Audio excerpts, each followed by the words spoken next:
पहले तो आपको समझना चाहिए कि अंदर क्या है, ठीक है, और बाहर क्या है। अगर आप नहीं समझते कि अंदर और बाहर क्या है तो आप सभी गलत जगहों पर जाएंगे।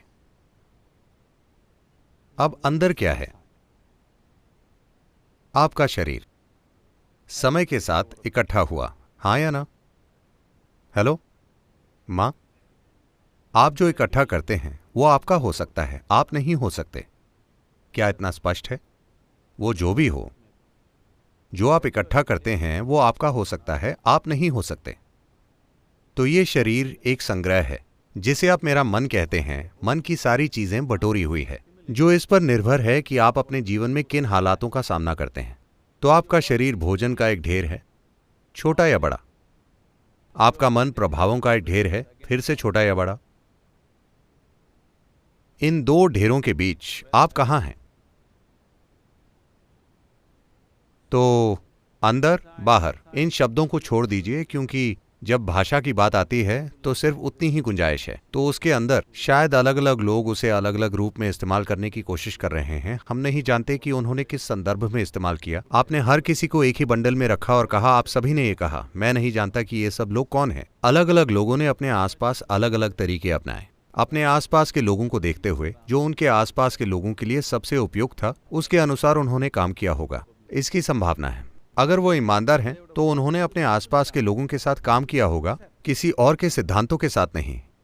किसी व्यक्ति को देखकर आप कुछ ऐसा करेंगे जो उस व्यक्ति के लिए सही है। जो आप इस व्यक्ति के साथ करेंगे वो किसी और व्यक्ति के लिए कारगर नहीं हो सकता। आपको उस व्यक्ति के साथ कुछ और करना होगा। मगर आप एक सामान्य बात कर रहे हैं, अंदर बाहर। तो पहले तय कीजिए कि अंदर बाहर क्या है। अभी सब कुछ बाहर है, दुनिया बाहर है, शरीर भी बाहरी सामान है, मन की सारी चीजें भी बाहरी हैं। तो यह अंदर क्या है जिसकी आप बात कर रहे हैं? फिर आप तुरंत आत्मा, परमात्मा, सोल ये कहेंगे। अब आप विश्वास की बात कर रहे हैं। आप नहीं जानते। आप जानते हैं आपके पास एक शरीर है। हाँ, हेलो, प्लीज अपने पड़ोसियों को चेक कीजिए। आप जानते हैं आपके पास एक शरीर है। आप विश्वास करते हैं आपके पास एक मन है। मगर कुछ हद तक आप जानते हैं कि बाकी विश्वास है, हाँ या ना? मैं ये सवाल नहीं कर रहा कि ये सच है या झूठ, चलिए वहां नहीं जाते। मगर ये एक विश्वास है, ये अब तक आपके अनुभव में नहीं है। अगर आप किसी चीज के बारे में बोलते हैं जो अब तक आपके अनुभव में नहीं है, साफ साफ कहें तो आप बस एक झूठे हैं। इसका यही मतलब है। मगर क्योंकि झूठ पवित्र है, झूठ धर्म ग्रंथों में लिखा है, झूठ तमाम लोग दोहराते रहते हैं जो तरह तरह के कपड़े पहनते हैं, जो मूर्ख होते हुए भी पवित्र माने जाते हैं। इसके कारण आपसे इन शब्दों पर सवाल उठाने की उम्मीद नहीं की जाती। आप कहीं जाएं, पहली चीज लोग कहते हैं, सद्गुरु सोल क्या है? मैं उनसे पूछता हूं, कौन सा सोल, दायां या बायां?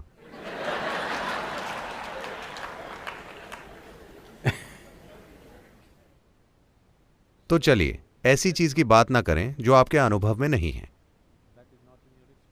अभी आपका शरीर कुछ हद तक आपके अनुभव में है, आपका मन कुछ हद तक आपके अनुभव में है, बाकी आप नहीं जानते।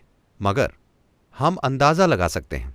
अगर मुझे इतना शरीर इकट्ठा करना है, अगर मुझे इतना मन इकट्ठा करना है, तो कुछ अधिक मूलभूत जरूर वहां होगा। हां, कोई अधिक मूलभूत चीज वहां होगी, हम नहीं जानते कि वो क्या है। अभी के लिए हम उसे आप कहेंगे। आप अपने अंदर कैसे जाएंगे? मैं पूछ रहा हूं। आप इस हॉल में आ सकते हैं, आप इस हॉल से बाहर जा सकते हैं। आप अपने अंदर कैसे जाएंगे? मैं पूछ रहा हूं। यह कहना कि इसे छोड़ देते हैं, यह तरीका नहीं है।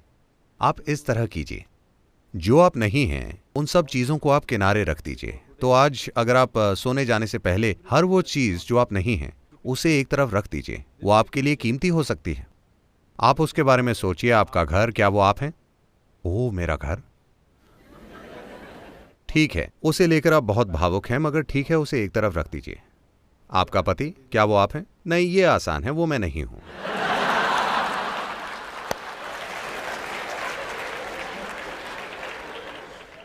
मेरे बच्चे, क्या वो मैं हूं? ओ थोड़ी मुश्किल है, मगर नहीं, वो मैं नहीं हूं। वो आपको बताना शुरू कर रहे हैं। अगर वो 12 साल के हो गए हैं तो उन्होंने बता दिया होगा। तो जो कपड़े आप पहनते हैं, क्या वो आप हैं? नहीं। जो शरीर आप पहनते हैं, क्या वो आप हैं? नहीं। ये सब विचार और भावनाएं, क्या ये आप हैं? नहीं। सब कुछ जो आप नहीं हैं, उसे एक ढेर में रखिए। भौतिक रूप से नहीं, दिमागी रूप से ये कीजिए। सब कुछ किनारे रख दीजिए। देखते हैं, हर दिन आप इसका अभ्यास कीजिए। एक दिन जब आप सफलता से हर चीज को एक ओर रख देंगे, जो आप नहीं हैं, जो आप हैं वो वहां होगा।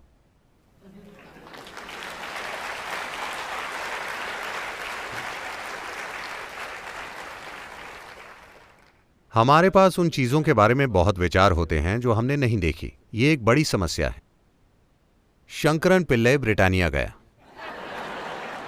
क्या मैं शंकरन पिल्लई ब्रिटानिया इंडस्ट्रीज गया नौकरी के लिए, नौकरी खोजने के लिए।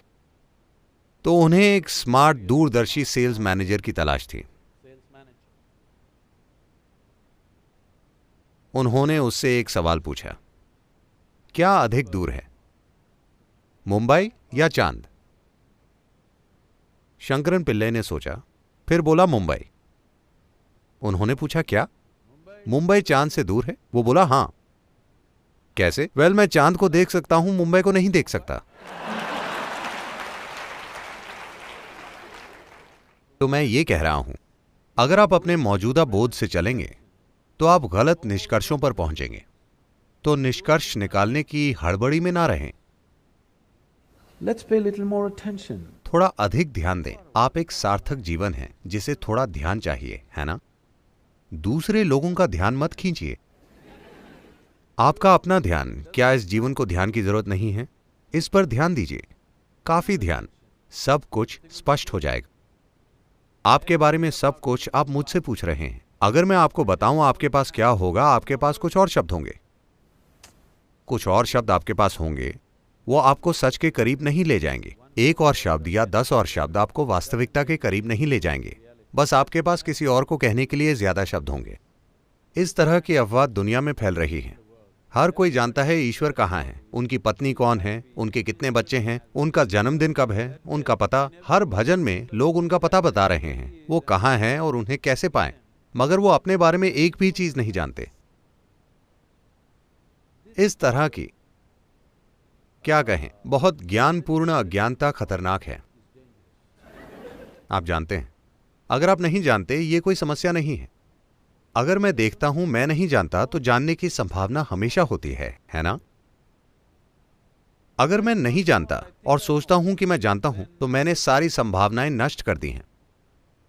तो हमने बहुत से नतीजे निकाले हैं। हम जानते हैं, हर संस्कृति में वो जानते हैं कि ईश्वर की प्रकृति क्या है, वो कहां रहते हैं, वहां का काम और माहौल कैसा है। आप जानते हैं, हर कोई स्वर्ग का नक्शा जानता है ना? नहीं जानते? मगर आप अपने बारे में एक भी चीज नहीं जानते। अब समय है कि हम ध्यान दें, क्योंकि आप जो भी जानते हैं, आप उसे उसी तरह जानते हैं जिस तरह वो आपके मन के आसमान में दिखता है। आप कोई चीज किसी और तरह से नहीं जानते, हाँ या ना? तो आपको ये ठीक करना है। आप हर चीज को अपने मन के आईने में देख रहे हैं और आईना हिला हुआ है। पहले उसे ठीक कीजिए। पहली चीज है उसे स्थिर, समतल, एक सीधा दर्पण बनाना, ताकि आप हर चीज को वैसे देखें जैसी वो है। क्या समतल आईना आपको हर चीज वैसे दिखाता है जैसे वो है? सब कुछ उल्टा, आप जानते हैं। फिर आपको उसे पलटना होगा। उसमें काफी कुशलता की जरूरत होगी। अधिकांश लोग एक डोसा भी नहीं पलट सकते। अब पूरी दुनिया, पूरा जीवन जो आपके मन में चल रहा है, उसको पलटने, उसे टुकड़े टुकड़े किए बिना पलटने के लिए और कुछ चाहिए।